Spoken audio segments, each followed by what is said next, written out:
Bang on the desk. I'd rather not if you don't mind. Bongos.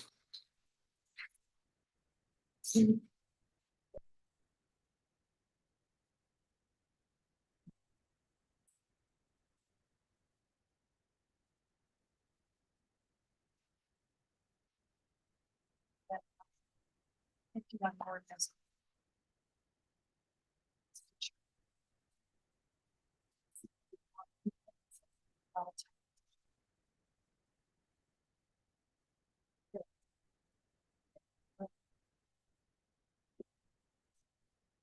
I mean, litter makes me bring me cans. Right away. I do have snacks. Green candy. No, it's over at Ashley's desk. No, I don't.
And take the bus from there to hospital. Are y'all ready? All right, everyone. Welcome to the April 25th, 2024 BAR small meeting. My name is Lindsay Van Slamrock. I'll be your chairwoman this evening. My fellow board members present this evening are Julia Martin, Laura Altman, and Bill Huey. City staff present are Travis Scally, Senior Preservation Planner, and Frankie Pinto, BARS Administrator. The order of today's meeting will be as follows. For each application, we'll hear an introduction of the project by city staff for the benefit of the board and the public. This will be followed by the applicant's presentation. You'll have a 10-minute period of time to provide your presentation. Please step up to the podium and state your name first and last for the record. And anyone who is speaking on behalf of the project, so this would be owners, designers, consultants, should speak during the application period versus during public comment. By ordinance, the board can ask questions of the applicant at any time. By custom, we do so on the heels of the applicant's presentation. Applicant's presentation will be followed by public comment. Any written public comment that had been timely submitted have been provided to board members prior to the meeting.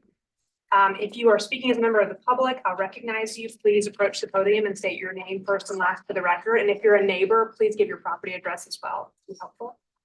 Public comment will be followed by city staff comments and recommendations. And once we've heard from the public and city staff, the applicant will have a 5-minute period of time to respond to or clarify anything raised in the public comments or the city staff comments and recommendations. Once we've heard from the applicant, public comment and the applicant's presentation will be closed and we'll move into board discussion and a vote. And results will be posted online at the city's website. The following items have been withdrawn or deferred. Agenda item B3, 51 Gordon Street, and agenda item B6, 15 Hamden Court. Please remember to turn off all of your cell phones, and also please remember to limit your comments to architecture only. Anything related to parking, zoning, livability concerns, personal issues are not within the purview of this board and should not be, purview of this board and should not be voiced here. Getting you a gavel. I know. All right, so agenda item A1, the review of minutes from the April 11th, 2024 meeting has been deferred to the next meeting.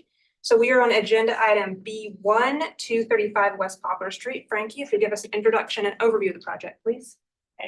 235 West Poplar Street is in Wagner Terrace, Council District 6. It is a category 4 in the architecture inventory, circa 1940 in the historic materials demolition purview. They're requesting partial demolition of the existing structure, including portions of roof, front door and stoop, portions of west wall, and metal awnings. This is the property's location on West Poplar Street. Existing site photos. Some context of Poplar Street.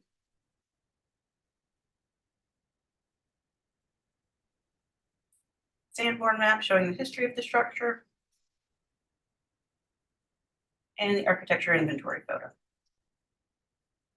And I will turn it over to the applicant. Thank you. It's Joel Adrian presenting 235 West Poplar. Client purchased it, I guess it was 2022. It's will be a second home for her. She's got family in the area. Probably the most important part is there's grandbabies in the area now. She wants to come down and visit, not get in the way. So she's got the house. We're looking to see if we can make some improvements for her living. And Rayros, is that right? Yes.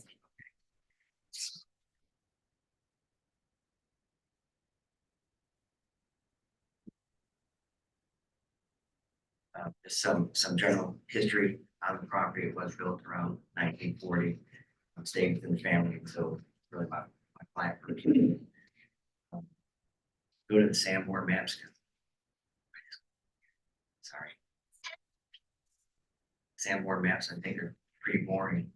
Didn't really change since it was built, other than the detached garage in the back was demolished at some point. Our existing survey and our proposal is to add a master suite to the back of the house and a front porch to the front. There's no porch on the front currently. The front door doesn't face the street. Let's see if I get to some site photos here. Existing front door is actually on the left side elevation. There's a house that's almost identical across the street. That's in that bottom photo. Main difference there would be the front door actually on the front elevation.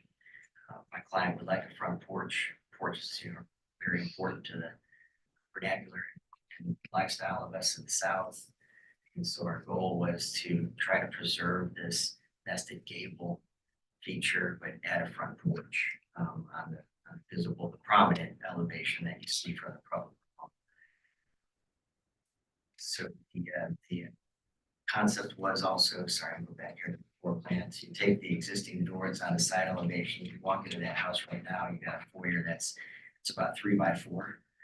And so if we could rotate that door, have it face the street, put the front porch on, we could open the door, it actually goes into the great room area, and then the house starts to open up and it lives the way that we would like to live in a house today versus how we lived back in 1940.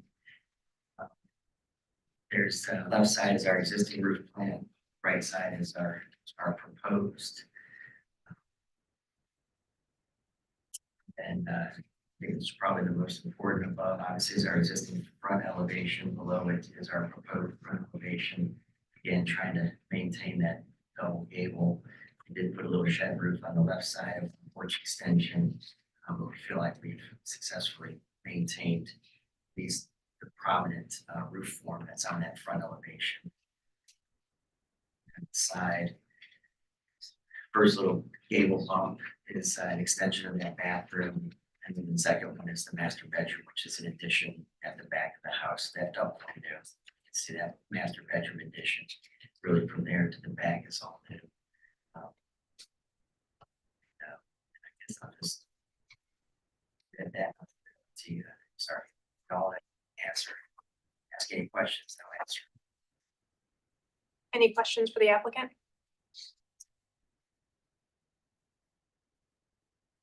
Thank you. Do we have any public comment?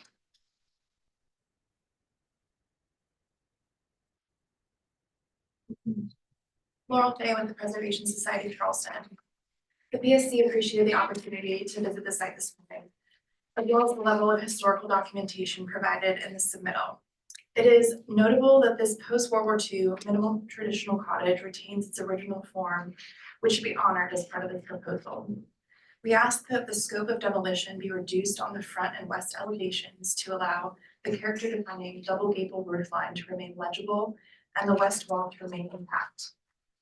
In general, the new addition should be more clearly differentiated from the historic building, and as this project moves forward, we encourage the applicant to reference the new Wagner Terrace area character appraisal, which will soon be available on the VAR's website as a resource for identifying and preserving the character-defining features that make this neighborhood so distinctive. Thank you. Is there anyone else speaking?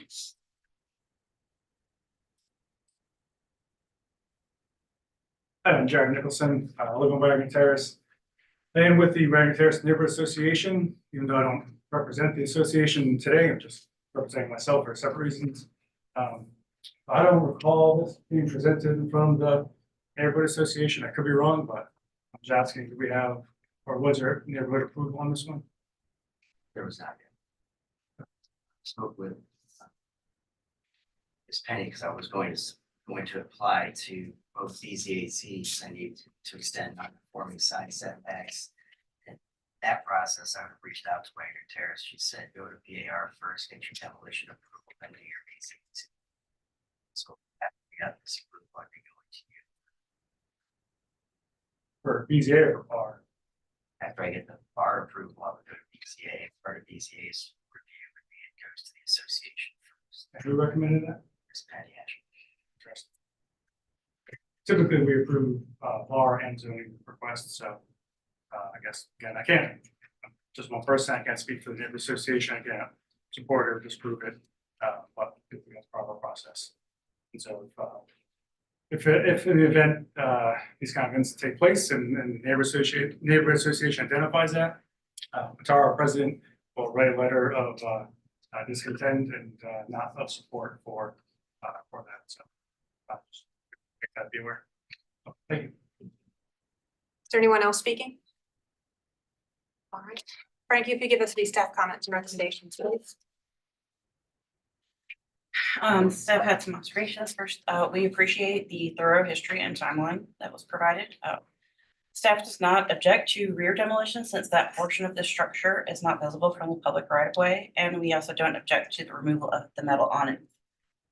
The front entry, stoop, roof, and west wall, however, should remain as these are character defining of the house. Staff recommendation is for approval of rear demolition and removal of awnings, but denial of demolition of front entry, stoop, roof, and west wall. Thank you, Frankie. Mr. Adrian, did you want to respond to or clarify anything raised in the public comment or the city staff comments and recommendations? Sure, thank you.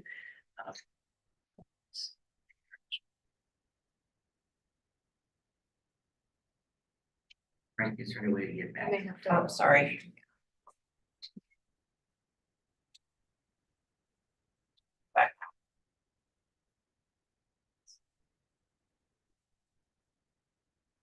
So first, I would say that previous projects have gone to BZAZ first and associations, but I had submitted this, and Ms. Penny did say, Joel, go to bar first, get their approval for demolition, then come to BZAZ. And so that's the only reason that it's happened in that order. I think I know that I submitted 2 projects with Wagner Terrace last month prior to coming to boards. So I apologize about that. It is important. Back to the, I guess, the historic preservations. I feel like if you look at the 2 elevations, and you really single out just the front double gable, it's still very prominent on that as being a character defining element. Yes, there is significant change that happens 30, 40 feet behind that. But I do believe that preserve the character defining element of that home and enhance it by a door facing the street and livability on the interior of the house. Thank you. All right, public comment in the applicant's presentation is now closed. We'll move into board discussion and a vote.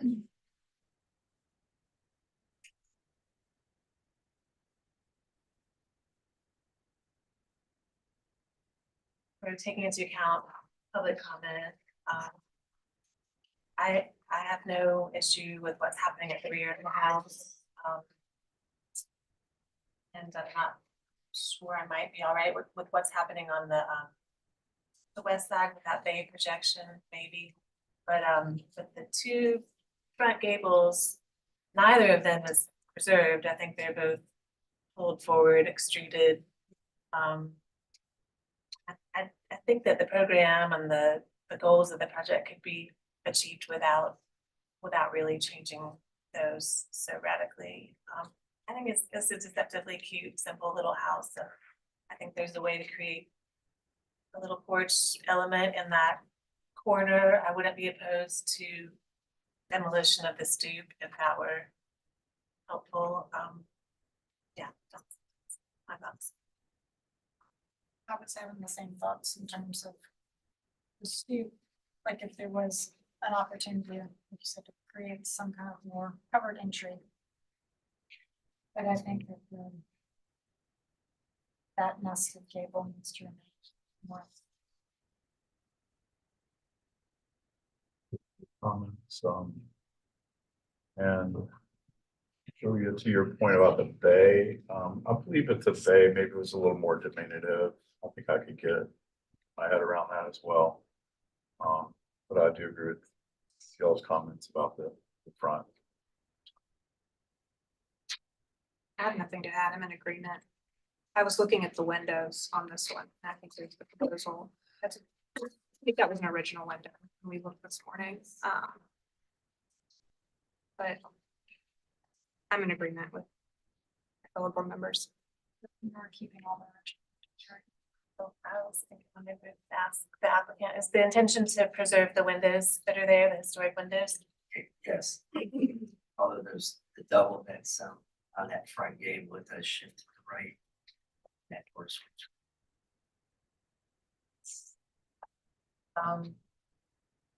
It sort of seems like the board is moving toward wanting to preserve existing front gables.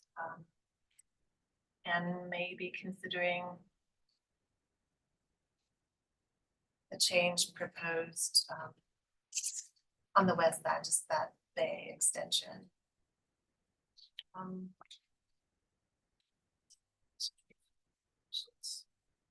Right, yeah. Yes, which would be, I guess, demo of that one window. Right. Bathroom. So I'll try to make a motion for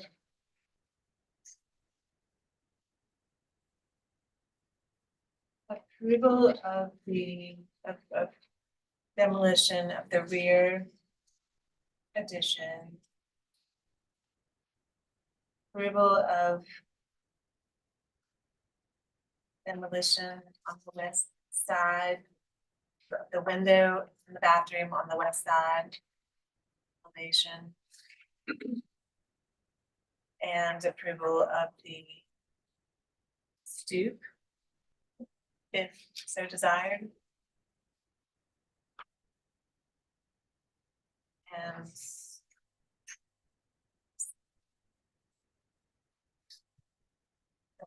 approval of demolition of metal awnings and denial of demolition of the two front gables.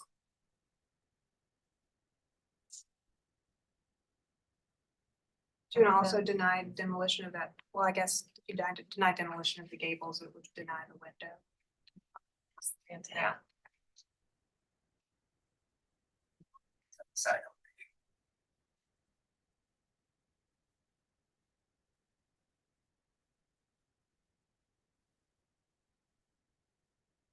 We have a motion on the floor for approval of demolition of the rear addition, the windows in the bathroom on the west elevation, this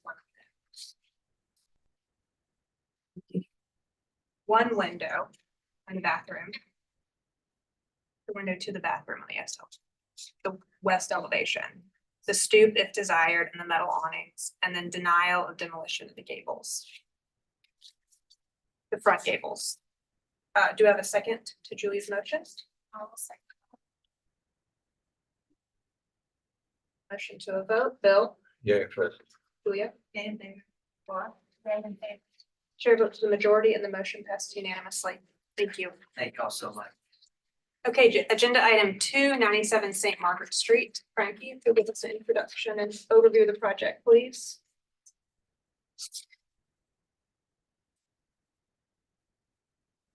Okay, 97 St. Margaret Street. It's also in Wagner Terrace, Council District 6. It is also a category 4 in the architecture inventory.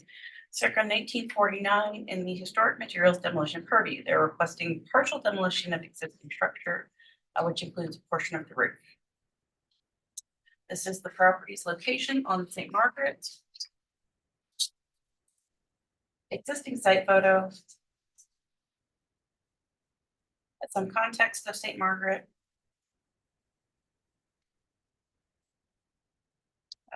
Sanborn map showing the structure. And the architecture inventory photo. And I will turn it over to the applicant.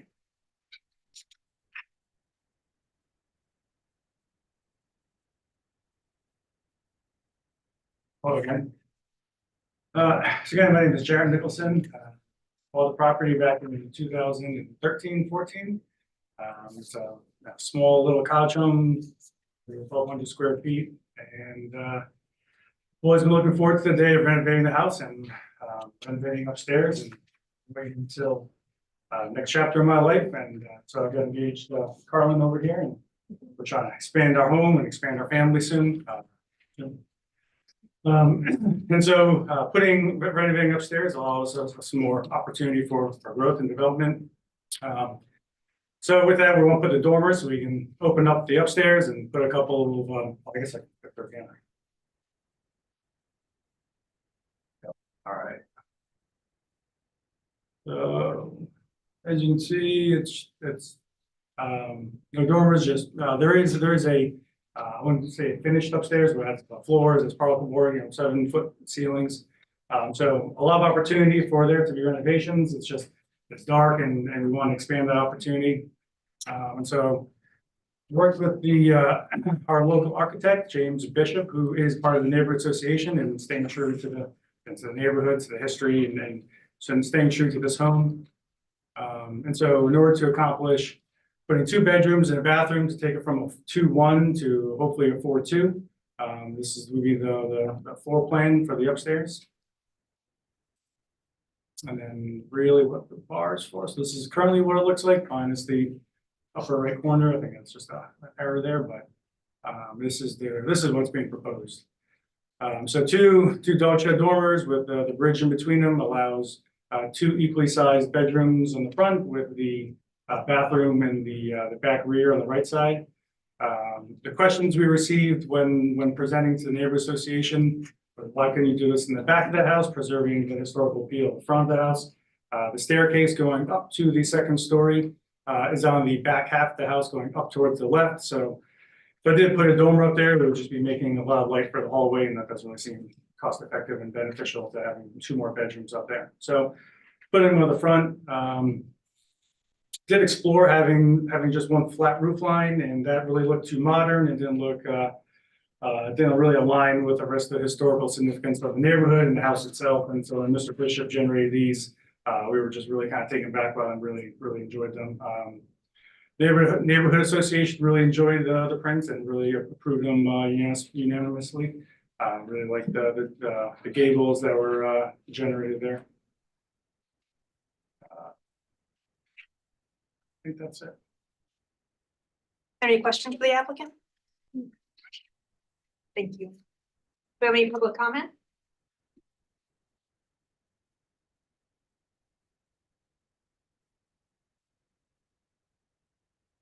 Laurel Day with the Preservation Society of Charleston. The PSC appreciated the opportunity to attend this morning's site visit. Similar to the previous item, this post-World War II minimal traditional style house retains its original form and represents an important period of Wagner Terrace's development. The low sloped roof is a character-defining feature typical of this style, and the proposed dormers would result in demolition of a large portion of this element. We encourage the applicant to study relocating the dormers to the rear to minimize visibility and impact on the primary elevation, and hope the new Wagner Terrace area character appraisal will serve as a helpful resource. Thank you. Is there anyone else speaking? Okay, Frankie, you give us city staff comments and recommendations, please. Okay, staff has previously supported small portions of demolition at the roof, such as those for dormers. Our condition would just be that any demolition of any portion should be restricted to the rear of the structure if possible. Staff recommendation is denial as proposed. Thank you, Frankie. Mr. Nicholson, did you want to respond to or clarify anything raised in the public comment or in the city staff comments and recommendations? So I guess I'll just reiterate one more time that the staircase going up to the 2nd story, unless I were totally redesign it, goes up, again, the back half of the house right up here.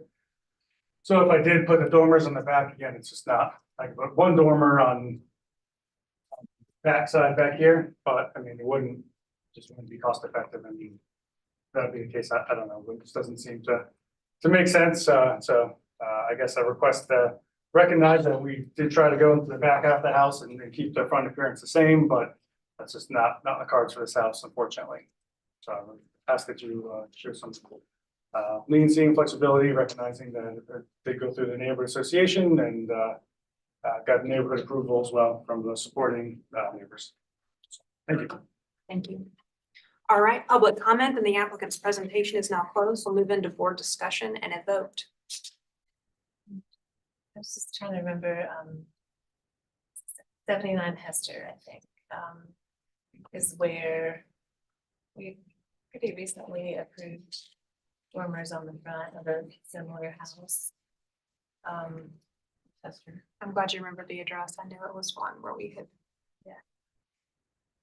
Honestly, just personally, I feel like this is a reasonable request with fairly modest alteration. There are many examples of this sort of alteration to similar houses in the neighborhood in order to accommodate contemporary needs. And I appreciate that the green space is preserved by not extending into the rear yard.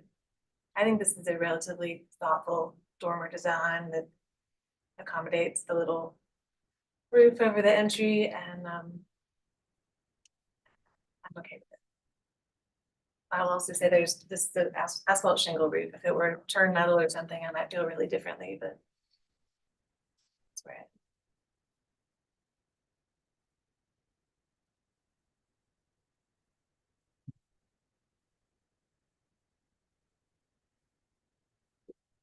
If I could ask the applicant one quick question. So when you reach the top of those steps, Yes, sir. what's the headroom? What's the head height? I just believe you touch with my hands, approximately 7 feet, 8 feet. About 7 feet when you, the existing steps, when you reach that room, that space up there. Yep, we're staying in the second story, real side. That's why we made an effort to not raise the actual elevation of the roof line and maintain that original. It was also a conscious decision.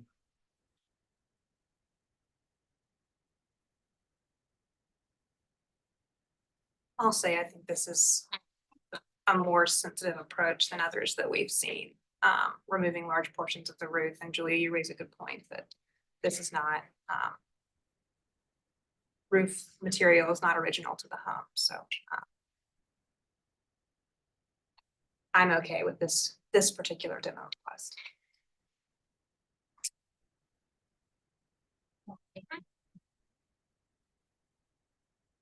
No, yeah.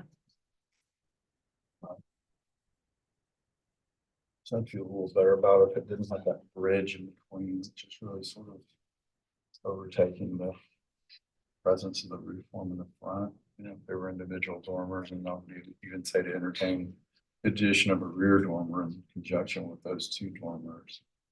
That's kind of a compromise, but that's not.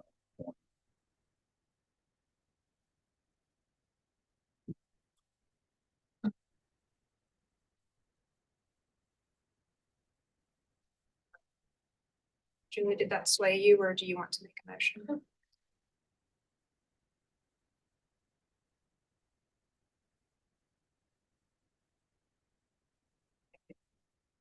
We render those two rooms kind of unusable, but just really. Don't you think? See in the plan? Well, There too. my thought was, Julia, if a certain type of dormer were added on the back, then you might be able to circulate around the backside when you reach the top of the steps. And then the hallway that's 4 feet and everything could be more compressed into the bedroom space. Potential solution there that would allow just maybe the dormers on the front, but without the sort of bridge dormer section.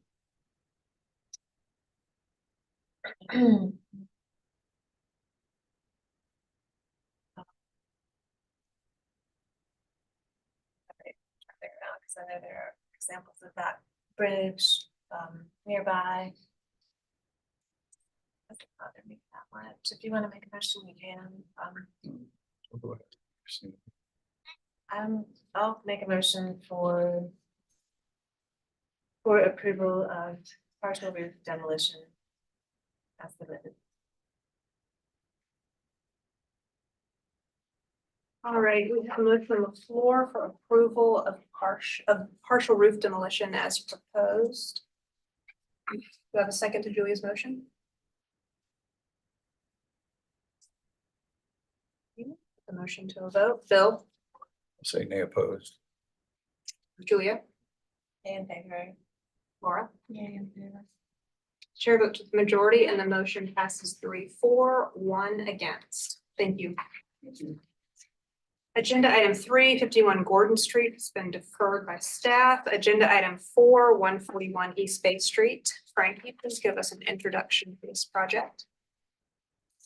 141 East Bay Street in Brick Corners, Council District 8, is a category 1 circa 1853 in the Old Historic District. They're requesting after the fact approval for modifications to previously approved rear 2-story balcony. This is the property's location on East Bay Street. Some existing site photos. Context of East Bay Street. A sandboard map showing the history of the structure. And some images from our stock reporter site visit. This is from State Street, looking back toward the building. This is from the property. And this is the view from East Bay Street. And that's just zoomed in of the same. I have the previous approval in here. I don't think we need to go through it. It was just in here in case the board had wanted to see something in reference to the old drawings. But I will turn it over to the applicant. Thank you. My name is Glenn Keys. I'm the architect for the project. Just want to give you a little background of this property and this project. As you know, it's the Farmers and Exchange Bank built in 1854, designed by Francis Lee, who was a popular architect with Jones and Lee in the 19th century time period.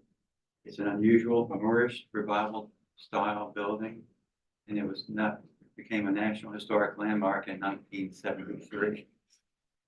This building was saved from demolition from our former senator, Ernest Hollins, in the 1970s. He saved it and put his law offices in there. Unfortunately, the building to the south was also a grand bank building, and it was demolished, and now that's the parking lot of the other bank in the corner. The building, Senator Hollins added onto the rear a concrete block addition. The building was turned into a restaurant. Many of you will remember called Saracens in the 80s. And the building's been vacant since 2000. In 2022, we began a restoration of the sandstone facade. This board approved and the roof monitor as well as the south facade. In 2023, we began an aggressive interior restoration of the building that's been vacant for 23 years. The building is a grand interior. It has some unbelievable ornamental plaster cornices that were hidden by drop ceilings and largely destroyed by ductwork in the 70s. So part of our project is reconstructing and restoring that ornamental plaster.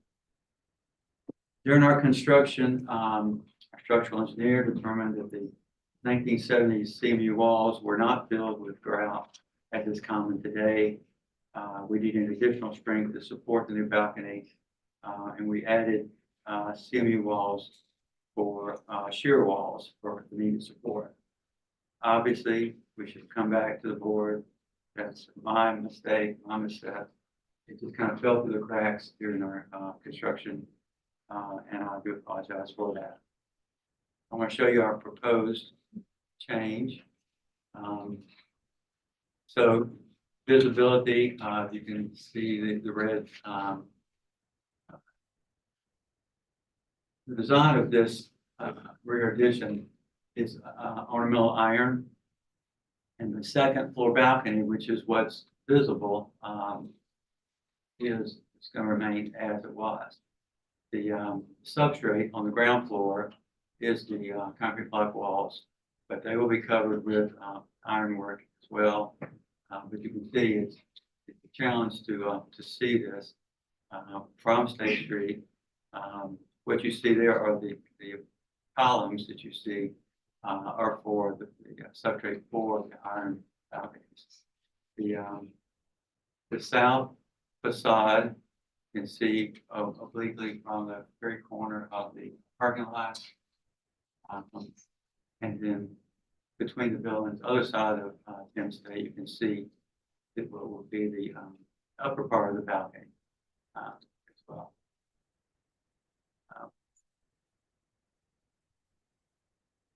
So the project had to evolve because of structural concerns. So we rebuilt the new concrete block walls. I think he was agree they are minimally visible, I think, from the two locations, State and from East Bay. We did relocate the stair, accommodate that. The stair, the new stair is not visible and therefore not part of their application. The most visible part of the, you see our to the left is the previously approved, and in the middle is the submitted project. So the upper balcony not change at all. On the right, you can see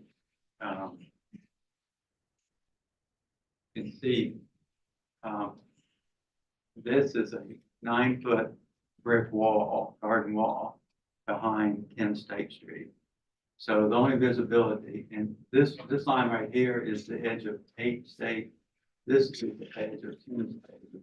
So this is the window that you see through. So the only part that we have changed that is visible is that little shaded area above the garden wall. We think the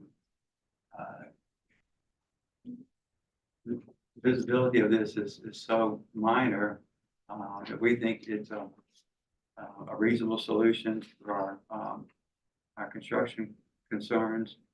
The final product, once the ironwork is applied to the ground floor and to the south side, it visually is a minor change, in my opinion. But obviously this is after the fact, and I apologize if this happened. Well, this has never happened to me in 38 years of practice here, but I'm here to hope the rectify was concern. Thank you. Any questions for the applicant? Well, I get the shear wall part, the engineering part, but also it seems conveniently that a walk-in Well, freezer or cooler has been added. it's available space, you know.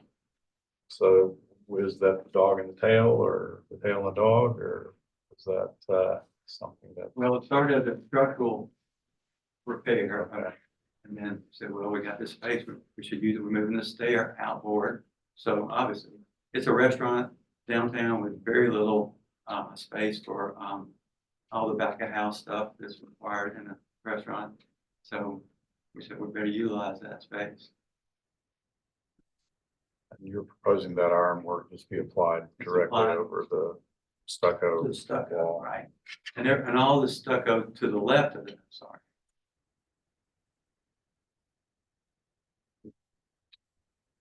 What are they? Let's flip the video. Let me get back for you. The stucco that's to the left of that, Bill, is not visible from.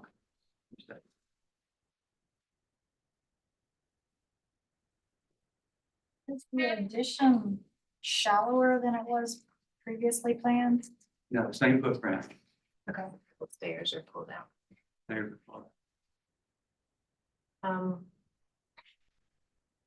And how was the decision made? I understand a need for shear wall or for independent support of this new thing and not counting on the reinforced CMU, but can't imagine that a solid CMU wall was the only solution there, you know? What's what? Was the only solution that a structural engineer could possibly come up with. Well, there could have been some bracing, but it also would require removal of the stair. If you do any diagonal bracing, it would require that stair to be moved in.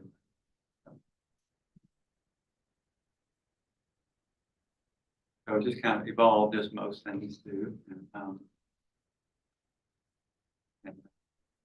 because obviously, my take is it's not materially different than what was previously approved. When you look at what is visible from the public right. The biggest change, honestly, visually is the stair, but that's not visible. Any other questions? Thank you, Mr. Keys. Okay, do we have any public comment?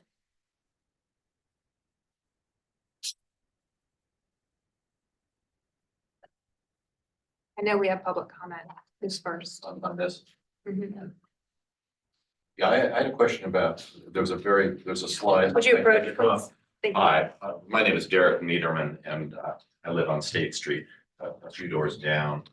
There was a slide that appeared very briefly that showed some, what appeared to be wooden support. And I guess my question is, you talked about a structural issue, but that's not the structural issue to which you referred. I just wanted to clarify that. Okay, there's the structural issue to which you referred was on the right, attached to the property in question. That's correct. Okay, I wasn't clear what that was, but that was, I just wanted to clarify because it appeared so quickly. Thank you. Hi, my name is Peggy Malaspina. I'm the Vice President of the French Quarter Neighborhood Association. So I'm here to speak on behalf of the neighborhood, which opposes these changes. We approved the original plan, but this plan introduces not only this massive storage area on the bottom, which cannot be seen from State Street. It also introduces a second door on the second floor. So in addition to an emergency exit, there is now a staff exit, which wasn't there before, which we oppose. And I think overall, we are disappointed by just the massive structure that this presents. There's one view that has not been presented here, and that is the walkway next to 8.5 State Street, which is a public walkway, as far as I know. It's what gets you from 8.5 into that parking lot. And there you have the full view of the addition as it is being proposed. So I object on those grounds. I also feel that there's a matter of trust here. We supported this project when the applicant and the owner proposed it. We approved it as it was, and we trusted that it was going to be built as it was proposed and approved. And we feel our trust has been violated, and we think that trust is important in this whole process, and that we hope that you will let your mission principles guide you in your decision and consider the trust that we have in you. Thank you very much. I'll let you respond after we hear from everyone else.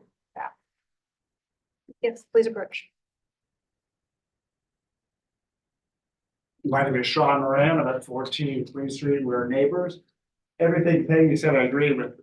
It's such a massive block, concrete block, that you can see when you go through Wells Fargo parking lot, which we all do, walking our dogs. It's gone from what it's supposed to be to just such a massive scale. It looks nothing like what was approved. And I just want to reiterate also that the process should be respected. I think that's important for all of us because I just don't think that it should be approved after the fact. It just doesn't look like what was presented. Also, that second door, that just is not egress. That just is something else, like servers go up and down. I don't think that's what was presented at first. And the other thing was, well, it looks nothing like with the metal that's there. You can't see it, but what the metal that is there right now doesn't look like what was proposed here on the what was approved originally. And that's what I think we would all like to see is what was approved originally built. So, thank you.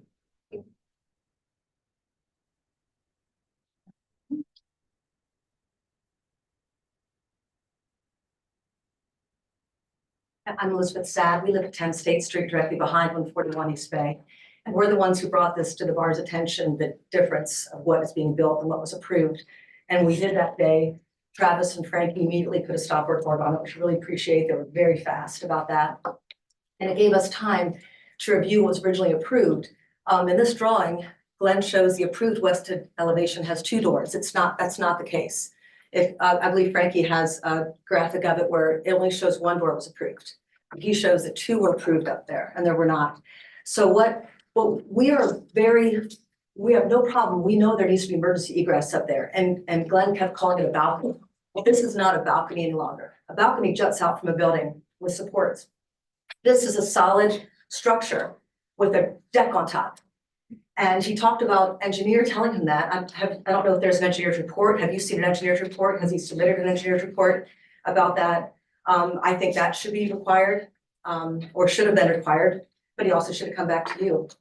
So I think just looking at what's there, I mean, now it looks prettier on this drawing, but looking at what, if you see it every day, like we do, we walk past every day, and that is a public easement that you walk past at 8.5, that, so you come through and it's there. But I think what was originally approved was the bar mandated to be lightweight, delicate, finely detailed. What they changed is not lightweight, it's not delicate, it's not finely detailed. And then a couple other things, like he talked about how the stairs, once an engineer told him apparently that there was an issue, and that was, like we said, was that your only option? There's no way that was the only option. And then, so the stairs could have just been kept inside. Why do they have to get moved out? I think they got moved out because they needed a walk-in cooler, and that building's massive. There's plenty of space for a walk-in cooler. But what the worst part of it is it's a Category 1 building, National Historic Landmark.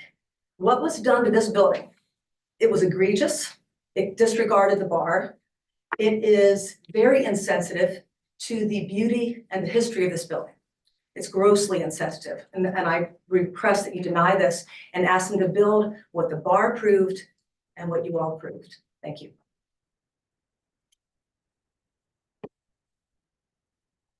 Any comment?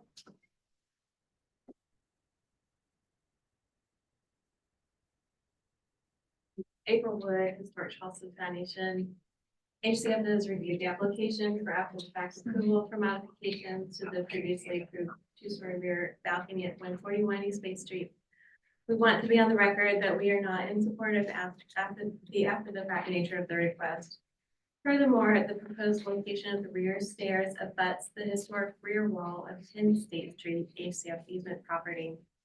The historic wall is already fragile, and there is concern that work at 141 East Bay has impacted the stability of the wall. We respectfully recommend denial of this application in favor of the previous design. We also request a board motion for a structural evaluation of the condition of the rear wall at 10 State Street, with a plan to ensure the stability of the wall as construction continues.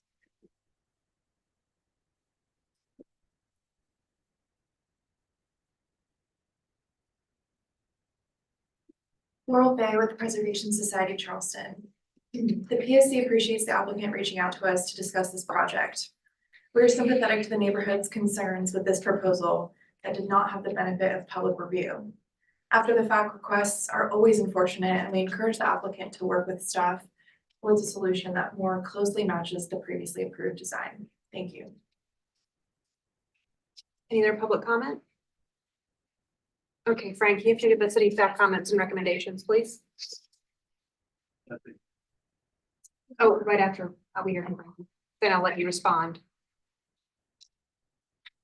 Go back. No? Oh, I thought you asked me questions.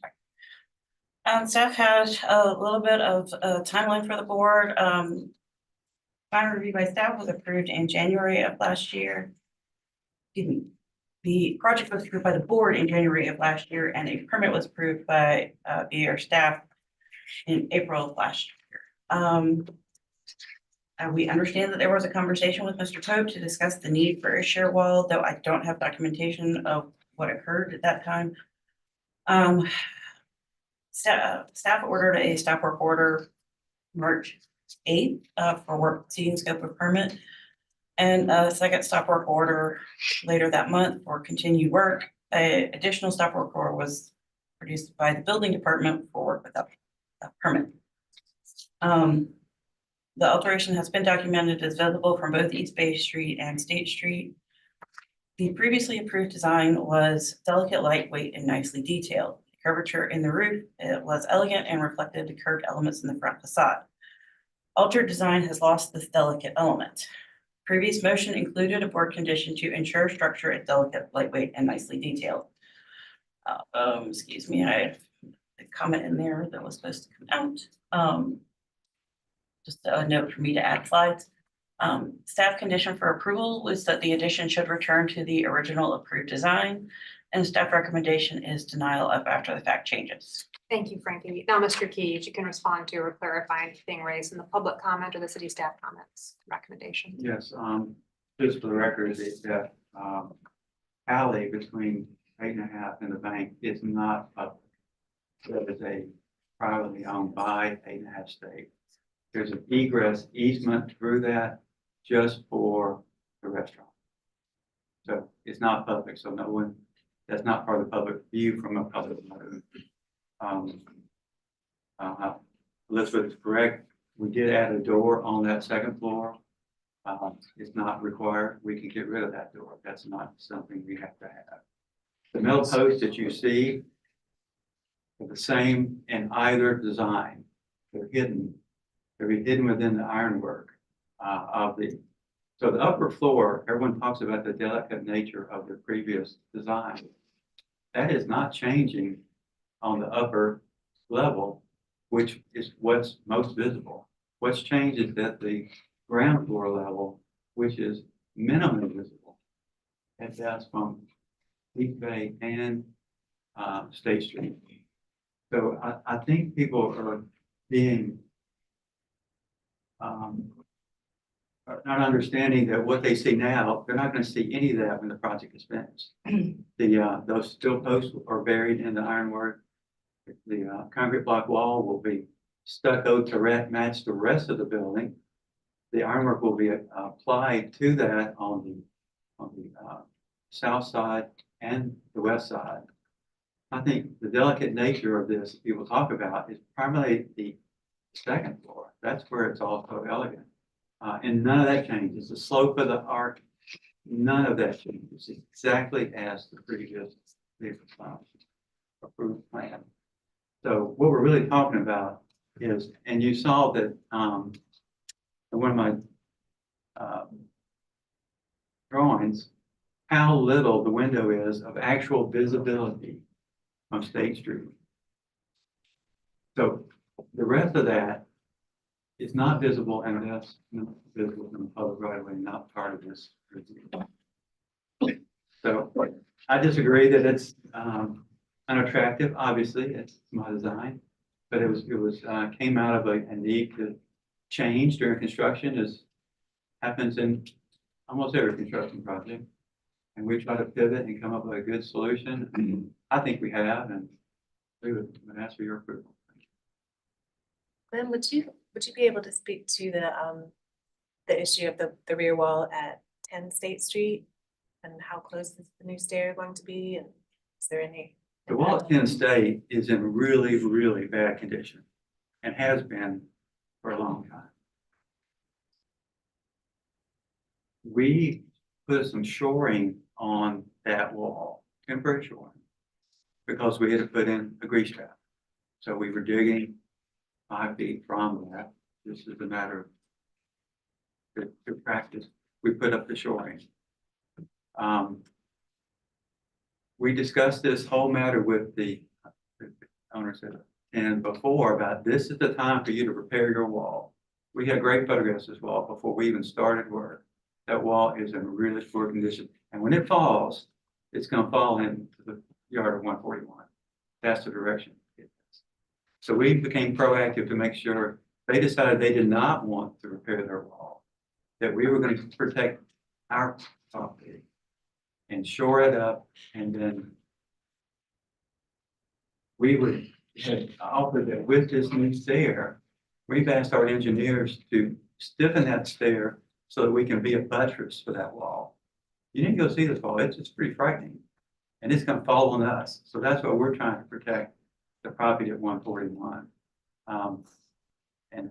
We didn't cause that wall to fail. That wall has been in bad state for years. In fact, if you go look at the real estate photographs before the staff bought the property, those cracks in that corner, exactly the same. We got side by side views of that. And And we've offered to help stabilize that wall with our new construction, which is not incumbent on us to do that. But we want to keep that wall from coming over into our property after our project is finished. So we offered to put some steel braces on the corners of that, where it's two separate walls that come together. They were never joined, and they're failing. And they're moving, and it wasn't caused by us. We're trying to rectify and make a situation better for us and for the staff. Thank you. Can we respond to that for the owners? Can we respond? No, unfortunately, we're out of public comment now. Okay, well, just for the record, that is a Sir. lie. Sir, we're outside of public comment. Sorry. Did you have a question for the applicant, Bill? Yeah, so what you're saying, is, I'm trying to interpret a couple of things here. The reason that the stair now sort of is outboard, because of obviously of the shear wall construction that's gone on. But the reason that it's flies all the way out to the edge and it abuts that wall, you're saying is because of an effort to help shore up that wall? Is that, That or is to get enough risers, you know, before it was a back and forth, you know, stair. This is gonna be a single run, which has to have that additional run to make it work and get you to grade. okay? No, I'd say, but it doesn't have anything to do with the fact that they need access to the grease trap. No, that area in the middle is our egress. That's our egress from building. So we have to keep a path through that space. So that's why that stair goes all the other side. So the area between the concrete block wall and the stair, that's our path of egress on the restaurant. Emergency. What's the width of it? It's about. And you, I think it's just stated, so just candidly asking you. So you said that you designed this. That's what you were just saying in your presentation. So what we have now, you said the engineer brought up issues, structural issues, and that this is the solution you designed. Correct. It is passion. He wanted us to do that. Yes. Okay, so I would just say, and you know, all due respect to Glenn, you know, I definitely respect your reputation, and rightfully so. You yourself, I respect. The idea that an engineer came with a problem and the solution that you designed didn't trigger in your mind, wait a minute, I'm doing something pretty different here. I've got to go and talk to the or before I. And absolutely. It Okay. just slipped through the crack. I mean, it wasn't intentional. I just dropped the ball. There's no other way. Okay, I mean, I'm not I trying to, apologize. I mean, I can't. yeah, I understand. I'm not trying to Yes. get into that. I say all due respect, and I mean Yeah. that. Procedural purposes, I'm gonna say we're in board discussion, so Well, public comments, I think I have the right to ask the applicant a few absolutely. questions, right? but I wanna make sure we're Yeah. now in board I discussion. don't know if my primary question there. And my other question to this would be,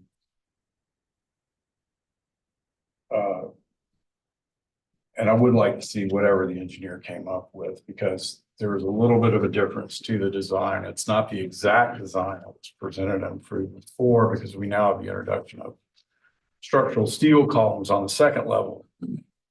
Well, you pull up. Okay, so what's the deal with the drawings you submitted? On the second floor, nothing has changed except stairs have moved. Okay, so I'm looking on The door. It appears there was always Yeah. structural steel, but it was just behind the filigree ironwork. So right now, it looks like the steel is. Steel inside the iron. It just looks And it was different always. here than it Yeah. did. That's all. I'm zooming in on this. drawing, it doesn't look.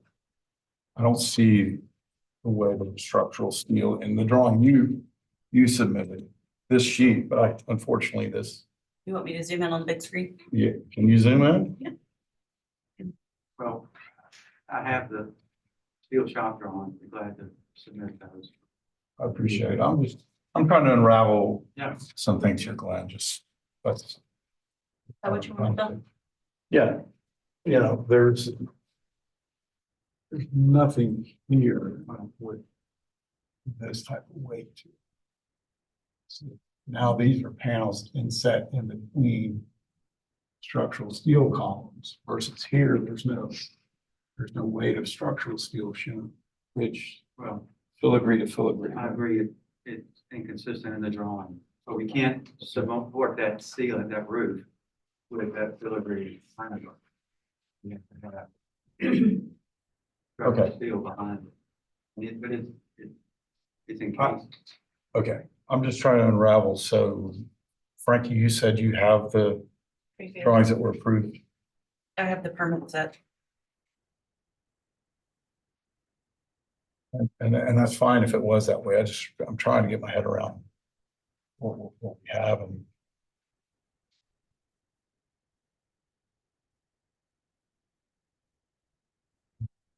Not the plan, would the plan show the steel?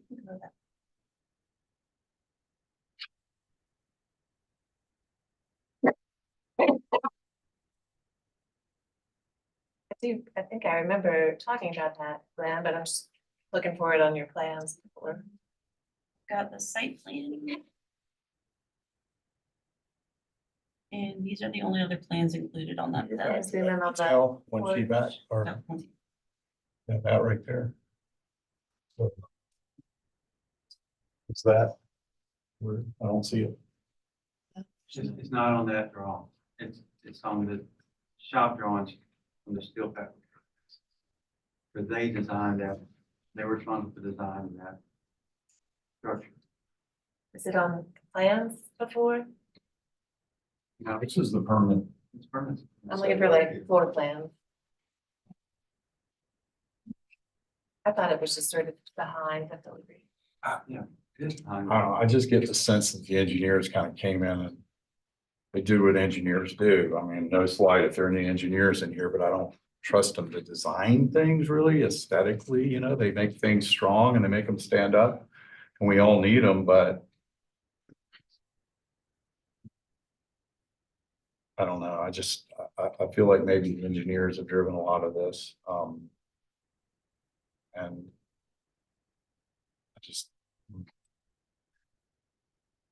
I'm having a hard time getting my head around, you know, why things are in positions they are, you know.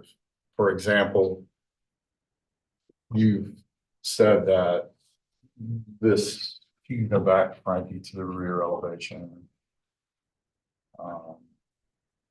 The current one here. Yeah. You know, you looked and said, okay, well, we've got to add some mass here. Mass this and leave this open, you know, because you're perceiving everything from this side, you know, then it would have been a much less impactful solution. So Bill, in my mind, that seems like as far as I would be comfortable going in terms of compromise, is to open that yeah, bay. that's the door I was trying to open here. Is, you know, potentially there's a way to do this. Where you can add some. It sounds like what the engineers are asking for is some mass.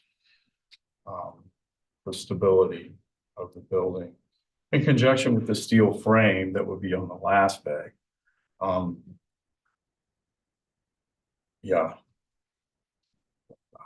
I guess that's all I really want to ask and get into that. I just will leave it at that. I appreciate your feedback.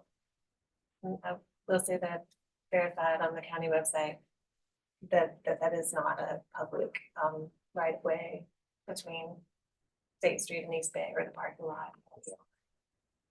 So we are limited in our purview to what's visible which I think really is that one bay. Yeah, And I remember we talked a lot about this when it first came through, at least once, maybe 2 or 3 times, and it was really important that it remain delicate airy, and light. So given our purview, which I think is limited to that one bay at the southwest corner, I think that's reasonable. And that's really all we have purview over. A reasonable suggestion, compromise. Not really even compromise, it's just holding to our purview and what we asked for. and I guess it's not our place to design it, but it's our place to maybe give indication of things, and I appreciate the way you've worded that. That's kind of my same thought. So. Like I say, I love engineers. They'll take a mile if you give them that. And sometimes you just have to work with a little bit. Agreed.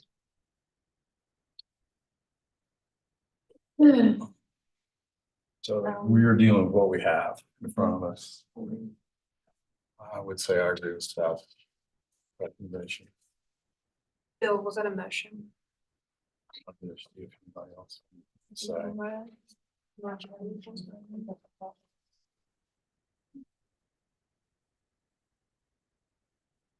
I mean, Frankie, your staff recommendation and condition indicate that it should be returned entirely to what we saw previously. But I think it's a fair point that we only have purview over what's visible from the public right of way. Agree? Okay. So I really wasn't gonna reference the conditions, but really just their recommendation, and then based on maybe some of the discussions that we've had, and I've Glenn's heard. So I'll make a motion for denial of after the fact changes. We have a motion on the floor for denial of after fact changes. Do I have a second to Bill's motion? Second. Julia, the motion to a vote. Laura, Yay in favor. Bill, Yeah. Julia. Yay in favor. Chair votes with the majority and the motion passes unanimously. Thank you. Thank you. Okay, agenda item 5, 113 Cumming Street. Frankie, if you give us an introduction to the project, please.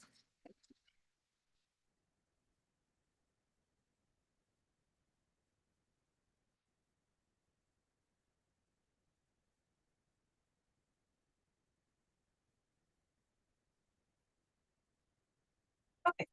113 Cumming Street is in Radcliffe Borough, Council District 6. It is a category 4 circa 1852 to 1872 in the Old and Historic District, requesting conceptual approval for alterations to porches and addition. This is property's location in Cumming Street. Existing site photos, we are talking about the rear structure. Some context of Cumming Street.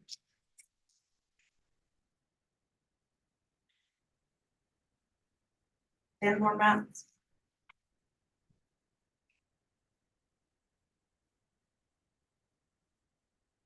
And the architecture inventory photos. This is the structure here on the bottom right.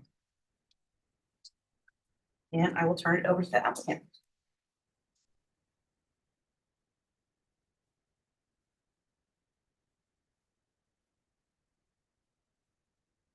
Hello, I'm Ed Thompson. Aaron Newman's, I believe, is the applicant on file. He's the contractor, but I will head up the design portion of this and Apologies, I think I didn't copy it after the fact issues. Can you say your name? that's Ed Thompson. So let's figure out how this thing works. All right, so as she said, as Ms. Frankie said, somewhere between 1852 and 1872 is the best we can ascertain at this point. It's the rear structure. Am I allowed to back up to one of the slides you just had? This 1955 or 1944 sandboard. As you can see, one of the key things, I know that most of you were here for the after the fact demo review.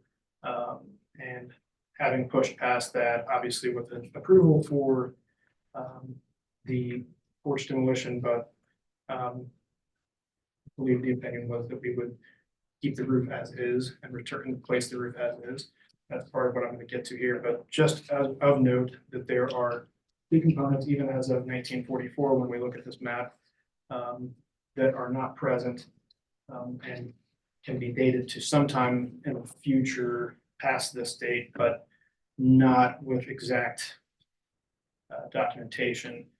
And the photo that was on the property card, you can see that was, I believe, in the 1970s.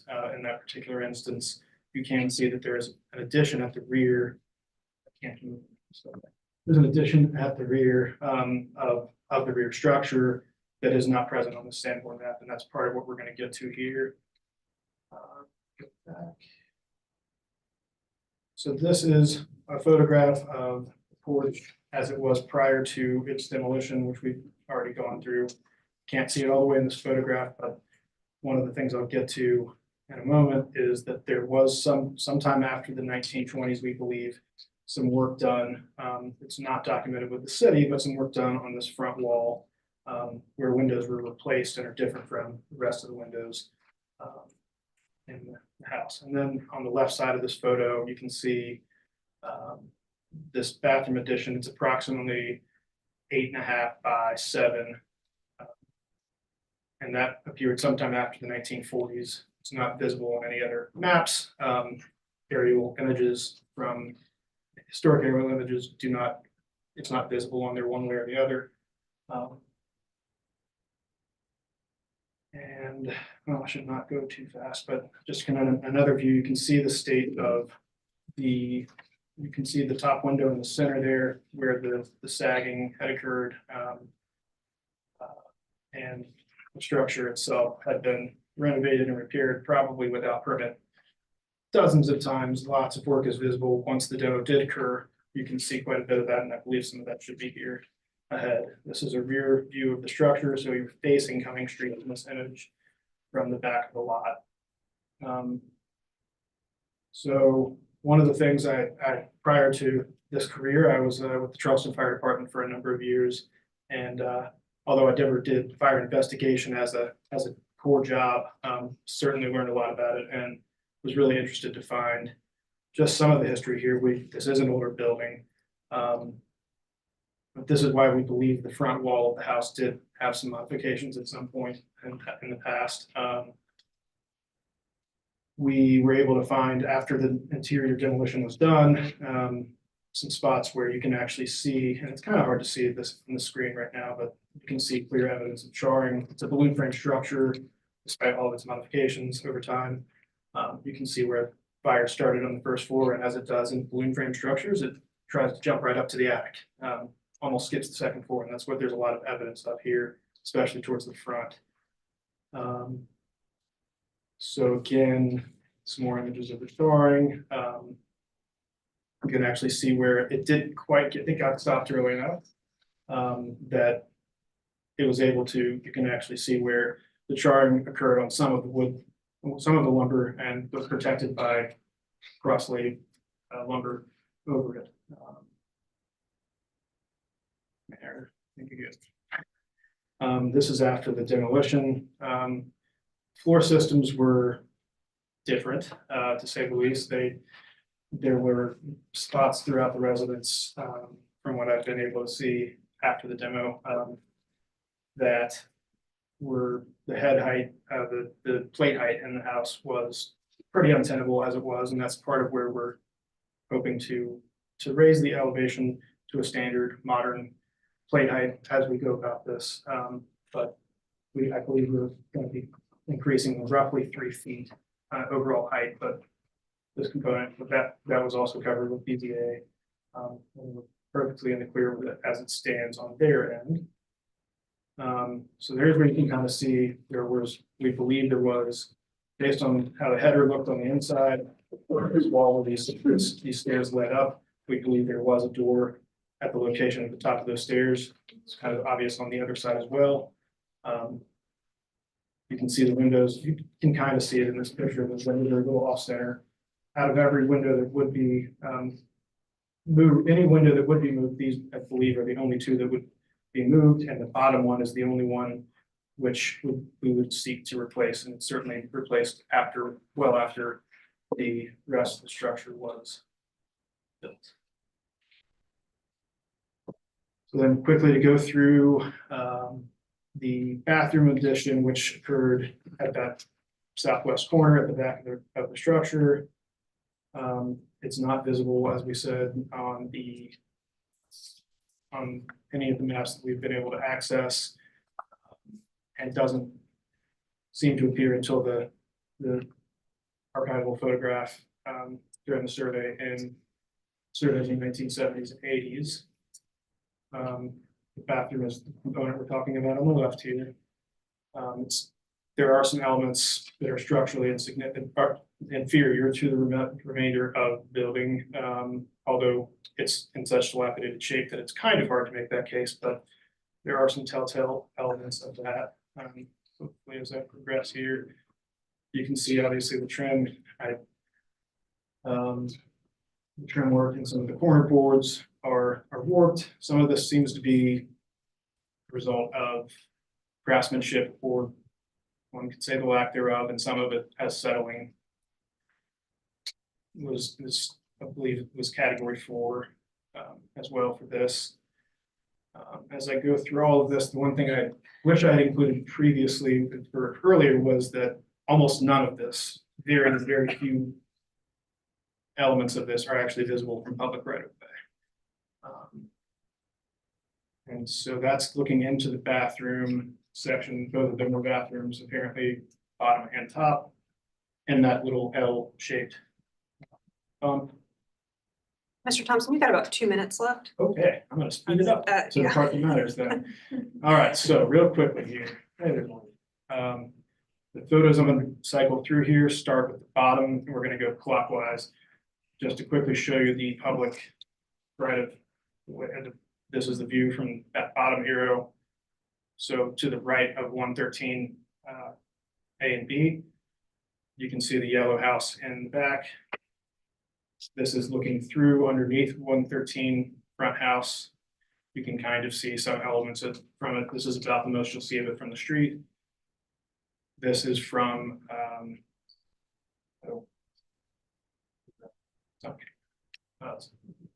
Duncan, I believe it is, from Duncan, 6 Duncan Street.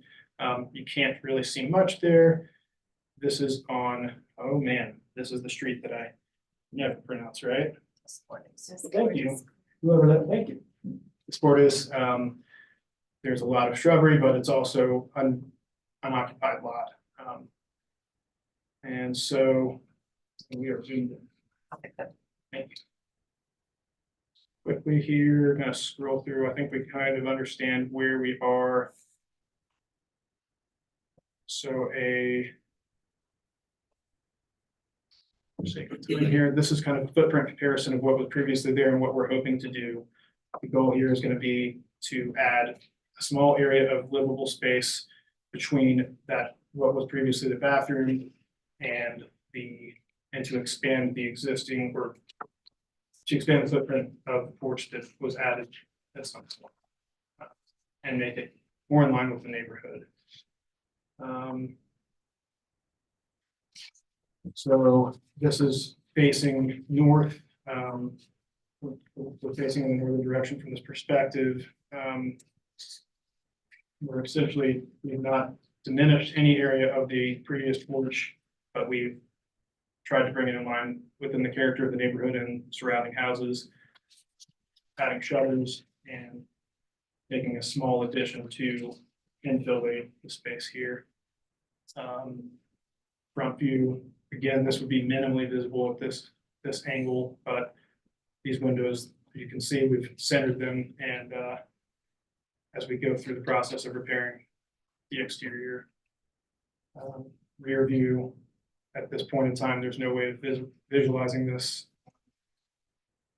And then per neighborhood association and neighbors, we've been asked to make sure that we maintain the existing lack of windows and visibility from what is the north side as we look south from this perspective. And that is, All right, any questions for Mr. Thompson? Why the two doors entering the, or are you borrowing that detail from the neighboring home? Is that, so the left floor would be direct access to a stairwell going straight up to the second floor apartments, and the right door would be for use by the occupants upstairs. because on the floor plan, it doesn't show like a division? Yeah, so now, let me see, back up here. Thank you. So Go it back, looks like yeah. that did not, Well, my apologies. go to your proposed plan, yeah. So if you're not, There on the. so. Yeah. This laser, I don't. Yeah, right there, that, So yeah. right here. Ideally, we would actually, and I don't know why. You it's mind not- pointing on the screen back there? Sure. Yes, with your finger. Yeah, you can- you The laser doesn't really, Yeah, the laser So, right there, one of so, the things that I don't know why it's not in this version, and I do apologize for that. The intent has been always to run a wall directly from the stairwell. To separate the. Like A partitioning wall to allow the separation of space, the porches that are available to each occupant. would it be a full wall or like a half? So partitioning, yeah, so. The vision was for a full wall, but I don't know if that's necessary at all. I'd love. Just thinking because of the window right there. That's very loud, yeah. yeah. Sure, And for the, yeah, because you wouldn't wall the backside of the entire stair run, right? Or- right, that is not the intent. The house in front, the 113A and B do actually feature that setup. It's not something we would want to emulate in this particular instance because of exactly what was mentioned. We're not intending to put storage space underneath the stairs. The goal is to have as much open air there as possible, but still allow that separation between the upstairs and downstairs units. Thank you, Bill. Any other questions? So on A6, it indicates that the existing roof is handprint standing seam, that the proposed is 5B metal roofing, 5B metal roofing replaced in like kind. I see what you're. Ms. Major, thank you for catching that. The goal is to put the roof back in like kind to what was originally there. Which was what? Which was the standing seam handprint metal.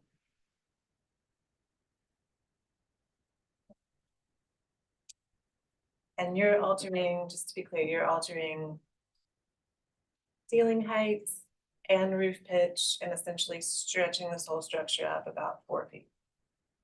That's correct, yes, roughly 4 feet, actually, it's closer.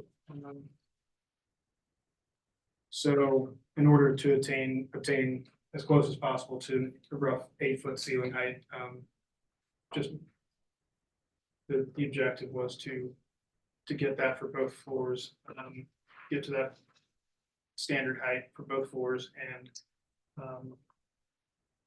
minimize, and also we were working, we only had to go a couple of inches, but a couple of inches to get above flood. And while we were in the process of repairing the foundations that exist very minimally, unfortunately, wanted to achieve that as well. There's a small amount of that that's also coming from getting above flood with our free movement. Thank you. Any other questions? All right, thank you. Do we have any public comment?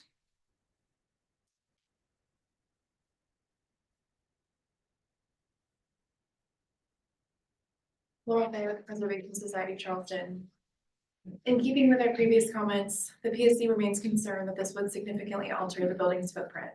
Specifically, the introduction of a half-length double piazza will convey a false sense of history.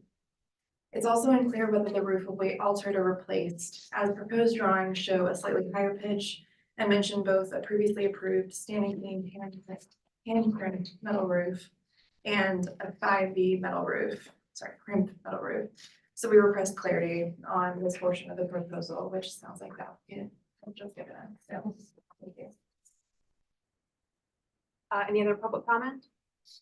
Okay, Frank, would you give us the staff comments? Recommendations, please.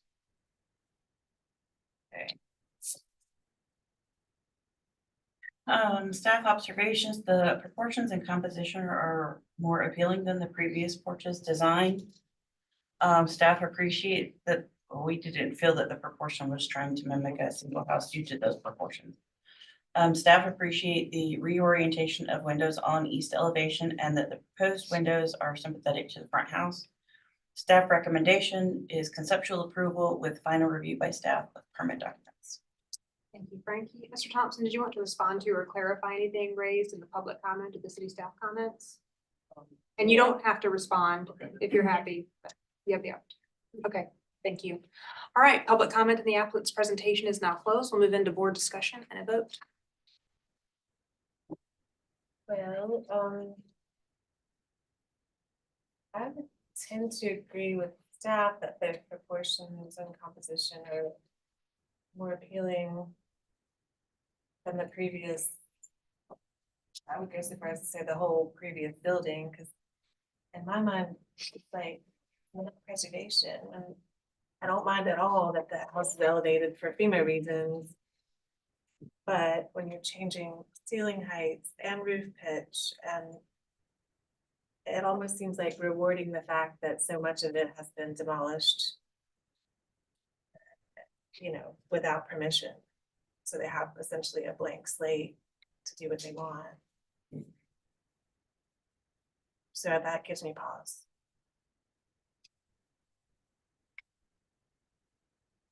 When we talked last time with the after the fact, we said that we were open to changes to the porch, right? The porch? Yeah. Yes, for sure. And I felt, when I reviewed it, I just felt like that was quite a significant expansion of the porch and footprint that had been there. One question I didn't ask the applicant was how, where'd you go? Oh, how is the second floor accessed, or how was it accessed previously? There's no stairs. There was an interior staircase.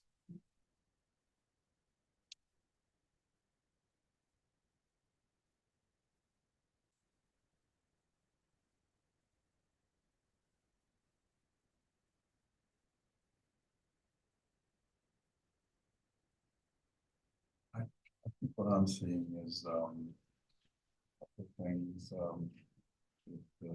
obviously the portions of the house proper.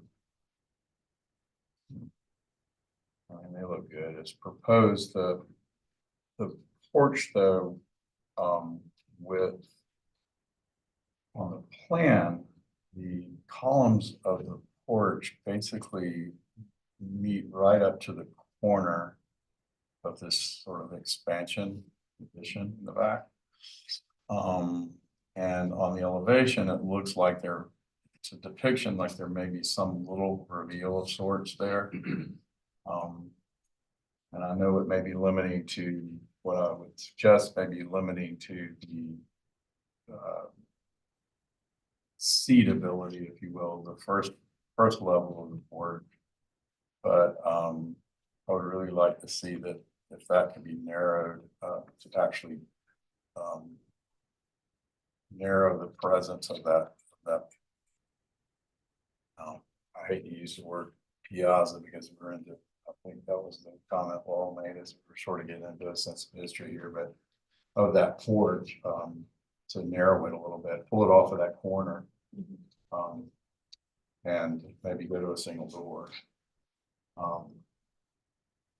And also just a minor point, you know, the detailing, like the beam forms that are drawn, or those edges need to be in line with the shafts of the columns, just minor, you know, details of things like that need to be addressed. But I think just maybe an effort to narrow that, the presence of that porch.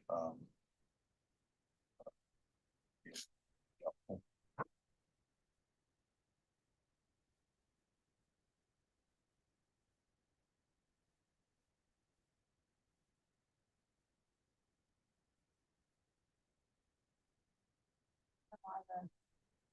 Going up, do we discuss that? Then the walls are being, they're growing, they're being stretched out, it's all totally different. There's Yeah. nothing preservation about this. No. So you're thinking review it as just a, as you would a new I mean, structure? I don't know, again, I think that is essentially rewarding for the fact that it was pretty much demolished without permission. Because the whole roof is gone. Uh-huh. Which was clearly the original fabric based on that fire damage evidence. Well, I don't think the roof pitch needs to go up. I think that front wall is still intact enough that it should stay where it is. What about the ceiling? And then I guess the ceiling heights. can go up. I mean, I think if the house were still intact, I can't imagine we'd say, go ahead and blow out the roof and make it 4 feet taller.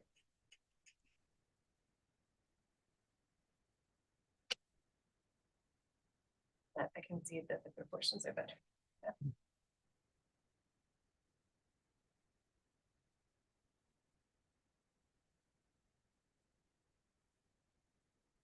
Is there anything simple on here? Like placement of the windows, What? the adjustment of the windows, Centering them all. Oh. centering them?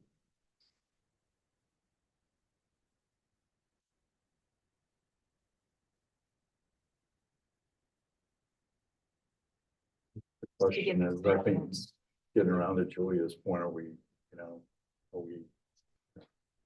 rewarding the fact that the roof got taken off and supposed to be replaced at a different height and a different pitch? I could make some concession as to the eave height potentially, but the pitch at least needs to go back somewhere to what it was. And, you know, the original porch, albeit not really a piazza per se, it was a good bit thinner in presence from the street. So I think that comment I was trying to make about pulling that back, it doesn't have to be as obviously as skinny as it was, because serviceability of a inboard stair wouldn't work, but I think it could be pulled back to some degree off of that one. There's a dimension really to show what the clearance is. Looks Yeah. like it's closer to 8 feet than 6 feet, so it could probably be narrowed up.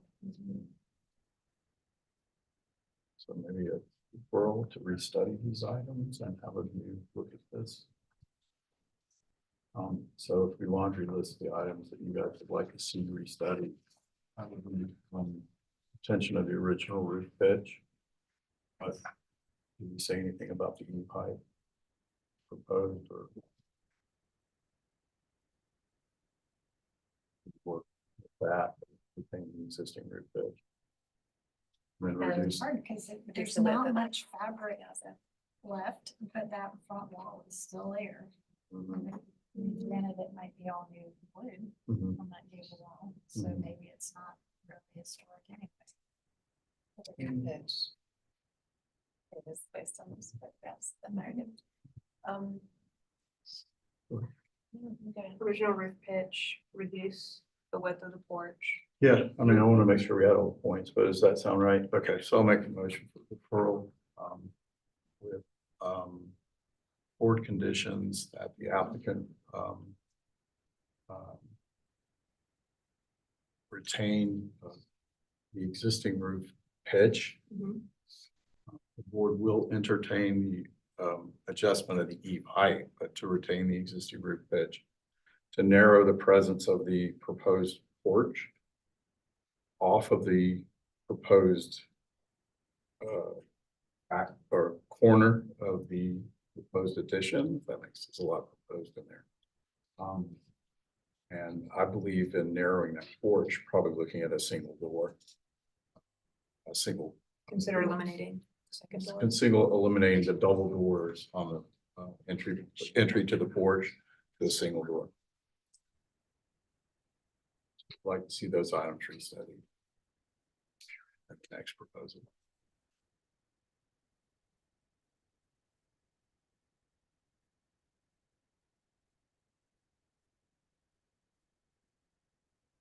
Say a refinement of general detailing. I'd mentioned the beams, the columns, things like that, so a refining of general.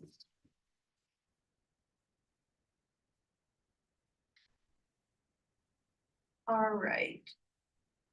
We have a motion on the floor for deferral for restudy with some board conditions. The applicant first consider retention of the original roof pitch. The board will entertain an increase in the eave height.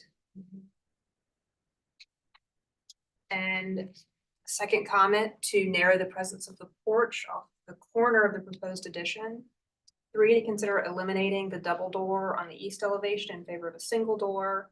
And 4, general refinement of detailing. Do I have a second to Bill's motion? Second. The motion to a vote, Julia?